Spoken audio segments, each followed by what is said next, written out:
કુકાવાવ ખાતે તાલુકા પેન્શનર મંડળની 2024ની વાર્ષિક સાધારણ સભા યોજાઈ હતી। પુરોખ્યા હનુમાન મંદિરના પરિસરમાં પેન્શનરોની સાધારણ સભાનું સુંદર આયોજન કરવામાં આવ્યું હતું। આ સાધારણ સભામાં જિલ્લા પેન્શનર મંડળના પ્રમુખ રાજુભાઈ મહેતા, મંત્રી ઘનશ્યામભાઈ તેમજ લીલિયા તાલુકા મંડળના પ્રમુખ ભરતભાઈ ત્રિવેદી તેમજ સભ્યો કાલાવડિયા સાહેબ તેમજ હરિભાઈ ધોરાજીયા, કુકાવાવ તાલુકા પ્રાથમિક શિક્ષણ અધિકારી જયદીપભાઈ પટેલ વગેરે મહાનુભાવોની ઉષ્માભેર ઉપસ્થિતિ વચ્ચે સરસ્વતી વંદનાથી સભાનો પ્રારંભ થયો હતો। મંડળના પ્રમુખ ઉદયભાઈ દેસાઈ સૌનું સાપ્તાહિક સ્વાગત કર્યું હતું। મંત્રી શંભુભાઈ ખુટ દ્વારા એજન્ડા મુજબ કાર્યવાહી કરી હિસાબો અને અહેવાલ આપ્યો હતો અને પૂર્વ પ્રમુખ રામજીભાઈ ખુટ, સભ્યો તેમજ વિસાવલિયા સાહેબ તેમજ ઉપપ્રમુખ વિઠ્ઠલભાઈ કોરાડ, અજીતભાઈ ગોહિલ વગેરેના વરદસ્તી મહાનુભાવોનું સ્વાગત કરાયું હતું। મંડળના સિનિયર સભ્ય અને જૂનાગઢ સ્થિત જ્યોત્સનાબેન ત્રિવેદીએ મંડળને 5000ની ખુશી ભેટ અર્પણ કરી હતી। પ્રાસંગિક ઉદ્બોધનમાં રાજુભાઈ અને મહાનુભાવોએ પેન્શનર પરના વિવિધ મુદ્દાઓ પર દાખલાઓ સાથે સુંદર માર્ગદર્શન આપ્યું હતું। આ તકે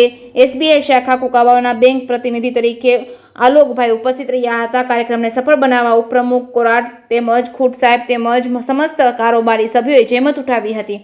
જેકેએસની ગુજરાતી સાથે મહેશ ગોંડલિયા, મોટી કુકાવાવ। હું રાજેશ મહેતા, અમરેલી જિલ્લા પેન્શનર સમાજ મંડળના પ્રમુખ તરીકે આજ રોજ કુકાવાવ મુકામે વાર્ષિક સાધારણ સભામાં હાજરી આપેલ છે।